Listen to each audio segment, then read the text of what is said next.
Hey guys, welcome back to today's video. Today is Sunday, January 26th, 2025, and today we are going to be talking about a new amendment proposed by a Tennessee representative, Representative Andy Ogles, who says that Donald Trump should be eligible for a third term.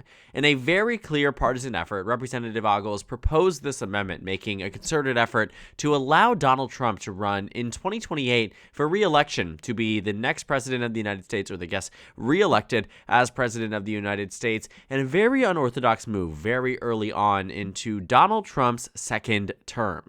Now, putting it plainly, this amendment has little to no chance of passing whatsoever.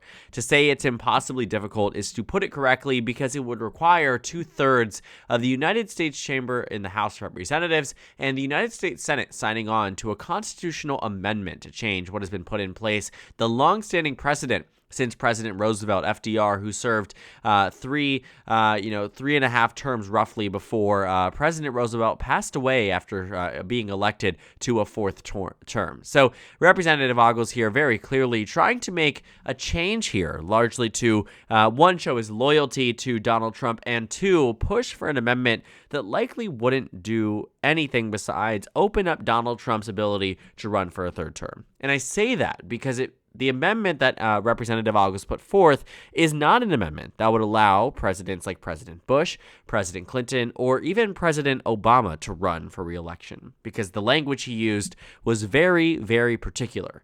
So it allowed Donald Trump to run for a third term, but in the actual writing, what he did was included a caveat that no president may run for a third term if they had 2 consecutive terms. So essentially what it did here was said any president who was elected to 1 term, lost re-election, and then ran again could run for a third term after that second term, but it only applies to 2 presidents ever in U.S. history: President Grover Cleveland, who is not alive today, and of course, President Donald Trump. Now, it also seems very intentional that they would not allow President Obama because, 1, President Obama is a very popular figure, and 2, chances are if Obama could run for a third term, it very much seems like he would run for a third term. Now, Donald Trump floated it a little bit early on after his election victory that he might run for a third term, saying that the Constitution was a bit vague. But Democrats were very quick to say that is absolutely not the case. I think after the 2020 presidential election, though, Democrats looked at these results and said maybe Donald Trump should run again. They looked in worry at candidates like Governor Ron DeSantis, who took a state that Donald Trump won by just 3 percentage points in 2020 and turned it into a 19-point margin for Governor DeSantis. They looked at him and said he's a bigger threat than Donald Trump, who already lost an election. They looked at people like Ambassador Nikki Haley, who, although she didn't have stellar results in her South Carolina gubernatorial races, was polling astronomically higher than Donald Trump. Polls would show Biden up 1 point against Trump, but Haley up 17 points against Biden. It was massive, at which we saw independents sour on the Democratic ticket when Nikki Haley was introduced. So, of course, they were afraid of running against her, too. And of the many other Republicans on the ballot there, they were worried about running against potentially some other contenders besides Donald Trump. A big reason, they had already beaten him before. And so when Donald Trump was guaranteed that nomination, Democrats thought that they had hit the lottery, that they were going to cakewalk into the 2024 election and win there, and that Donald Trump's running for re-election was going to be what helped them win that presidential election. Well, clearly, they were wrong. And so I think now Democrats are looking at Donald Trump waiving this potential third term not as something that could be good for them. You know, this idea that Democrats really jumped on in the 2022 midterms, that nominating candidates that were aligned with Donald Trump or really embodied Donald Trump. Think about people like in Georgia, for instance, Herschel Walker is a great example. Dr. Oz in Pennsylvania, a great example. Candidates who were associated with Donald Trump, who were propped up largely in part by Democrats. Obviously, these Republican candidates were investing in their own races and raising money and endorsements for their own races, but I'm not lost. I'm not lost on the fact that we saw Democrats, the DCCC, investing in Republican primaries to prop up candidates they thought would lose. Well, again, what we think back then, looking at 2024, many Democrats thought the same thing would happen to Trump. Now that he has won, I think they are worried that he could genuinely win a third term. And even if there is the possibility that Obama was to run, and we'll talk about this tomorrow in a video because I think it'll be really interesting to look at a potential matchup between between Obama and Trump. It is clear that in this carve-out, making it only eligible for Trump, it is very clear what the Republican Party is doing. But I think this also speaks to a broader thing we've started to see. From the second Trump administration to the Republicans in Congress under a second Trump admin, that the push and grab for continued power in governance is something that will be persistent throughout this next 2 years. As we get into the 2026 midterms, Republicans are going to look for any and all ways to extend the authority that Donald Trump has. And what that means, we're starting to see blatant executive orders in direct opposition to clearly laid out constitutional amendments. Government overreach that will eventually land the Trump admin in hot water with the American public. You see, this idea that Donald Trump has been elected on this landslide mandate obviously is not rooted in what we have seen in these election results. It is very clear that Donald Trump had a decisive victory, but calling it a landslide would be incorrect. Biden's 4.5% margin was not a landslide. Even Obama's 2008 victory was not a landslide. But by modern distinctions, Obama outpaced Trump both in popular vote margin and in electoral college vote margin, both of Trump's elections in 2012 and 2008. Regardless of where you are for the point of comparison, Obama did better. So in calling this a landslide, we would have to acknowledge that the majority of this elections in the 21st century, putting aside Bush's, would have been designated as landslides. So again, I don't think we're in a position where we can say that too. And again, Donald Trump compares this a lot to Obama's 2008 victory, which is why I think you see so many of the Republicans really falling in line. But I do think it is very easy to forget how narrow and slim these majorities actually are. To take a look at where we are right now, the United States Senate is 53-47. Props to the Republican Party. They won 4 seats. Democrats won 0. They were able to flip 0 on the Democratic side. Republicans flipped 4. When you look at the House elections, Democrats had a net gain of 2. 220 to 215 in the House, 53 to 47 in the Senate. Electoral College 312 to 226. Again, going back to that point of comparison from 2008, let me show you an election. 365 to 173. 200 electoral votes separating Obama and McCain. Between Harris and Trump, roughly 80. But remember, the governing majorities is what really makes a difference. Talking about a mandate, the Republican Party says they have a landslide mandate here. Well, 220 to 215 really doesn't seem that lopsided. Well, let me show you the House elections from 2008. If you want to see a true massive victory for Democrats or any party, 2008 is your election. 257 to 178. A legislative majority of nearly 100. Republicans this time, it's 5. And even getting to the Senate, which is a lot harder to crack, 53 to 47 is impressive. But is it 2008 impressive of 59 to 41, which just months later, with Arlen Specter, the senator from Pennsylvania, flipping from red to blue, ended up being 60 to 40, a filibuster-proof majority. Democrats had solid victories in Arkansas. Republicans didn't even field a candidate in that race. Solid Democratic victories in West Virginia, in South Dakota, in Montana.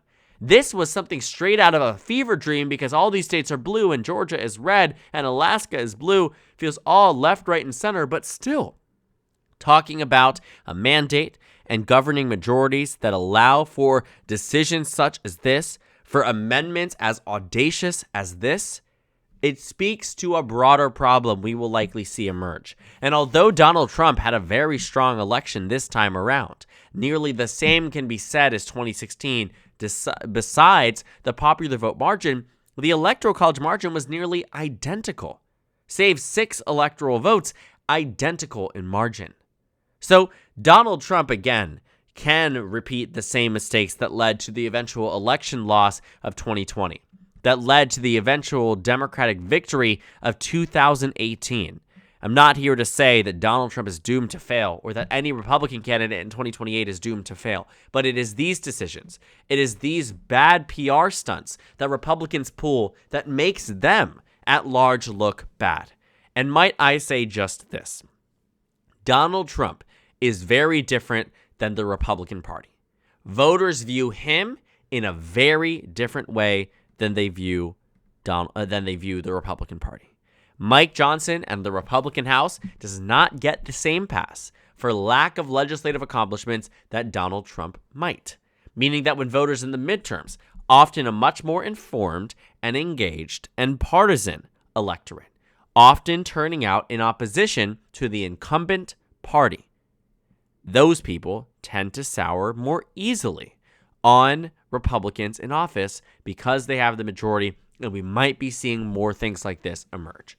And so in 2028, maybe in some estranged reality, there is an amendment that passes that allows Donald Trump to run for a third term. Another real serious question is, does Donald Trump even want it in the first place? Because J.D. Vance was chosen, and this is very well reported on. J.D. Vance was largely chosen because Donald Trump wanted to play kingmaker. Why didn't he choose Doug Burgum? Big thing is age. Doug Burgum right now is 68 years old. The likelihood at which he could serve out 2 more full terms will put him right up at age with where President Biden was when he left office. When you're looking at J.D. Vance, he's young, elected to the Senate 2 years ago, was politically nobody 8 years ago, completely fresh face to the Republican Party, huge surge in power, all of a sudden from nobody to vice president in 4 years. That's how crazy this is. He wants J.D. Vance to be the next president of the United States. That is nearly, completely said and done for. But I don't know if Donald Trump runs. Maybe he does. Maybe he does. And I would be interested to see. But I do not think there's a reality, and it certainly is not this one, in which there is a change in the Constitution. Now, the only workaround that I could imagine the Republican Party might be thinking could happen is not an amendment like this necessarily passes, but that Donald Trump tries to run for a third term, wants to seriously consider it, and makes it move all the way up to the United States Supreme Court, at which he makes the argument, and this would be, again, not rooted in constitutionality because it is clear and explicit in the Constitution, but arguably too, so is the 14th Amendment. Donald Trump would say, it does not apply to non-consecutive terms because there are states. I mean, my state of Maryland, right? This is the conversation that a lot of people are having about midterm elections, is that a lot of those Republican and Democratic governors who were popular before now might run again, right? We spent a lot of time talking about off-year elections last year or 2 years ago in 2023. We looked at the Louisiana governor's race. Well, now Jeff Landry, the incumbent Republican governor, is unpopular. Guess who can run again? Governor John Bel Edwards, who was governor before, but he couldn't run for a third term back in 2023. Why? Because of term limits, but they only applied if they were consecutive. That is the argument we will likely see raised here, even in Maryland, too, my home state, right? Larry Hogan, the former Republican governor, might run for re-election. Why? Because you can run for re-election if it is broken up. That might be the argument that Donald Trump plays. And if he can get enough of, the Supreme Court, which he already has by numbers a supermajority on, to align with him, maybe there could be a rewriting or a reinterpretation of a very explicit amendment. And maybe then, and that would really be the indicator that Trump would want to run again, because why go through all the trouble just to not even run in the first place? Then would be an indication that Donald Trump wants to run for a third term. But like I said, there are political takeaways that extend beyond just Donald Trump can't get a third term, and that's all that can be said about this amendment. It speaks to a broader sense that the Republican Party has and has been approaching electoral and legislative politics in a way they didn't approach in 2017, in a way arguably even in the aftermath of the 2020 election did not approach. Democrats did not approach with their governing majorities, which were even larger on the House side and, slightly under on the Senate side, and nearly identical presidential margins. Just seeing stuff like this, it's very interesting to watch. But of course, this is our real lives, right? This is the real, second Trump administration, and it will be very interesting to watch. So Donald Trump is certainly not going to get a third term as of right now. Maybe there will be some type of reinterpretation by Donald Trump's, justices in the Supreme Court. But as of right now, this does not look like it has any type of viability. But tomorrow, I will be exploring a potential hypothetical, right? Almost nothing grounded in reality there, but a potential matchup between former President Obama and President Donald Trump, which would be very interesting to watch and a really good showdown if there was ever to be one in American politics. Just doesn't look like the Constitution will allow it to happen. So thank you guys so much for watching this video. Make sure to comment down suggestions below. Subscribe on the left if you haven't already, and check out the Instagram and Twitter at the top left of the screen. No, top right of the screen. I think I've been saying top left in a lot of my end screens. So top right of the screen, there's a video for you to watch. And in the bottom right, there's a playlist for my post-2024 election analysis videos. Again, thank you guys so much for watching, and I will see you all tomorrow.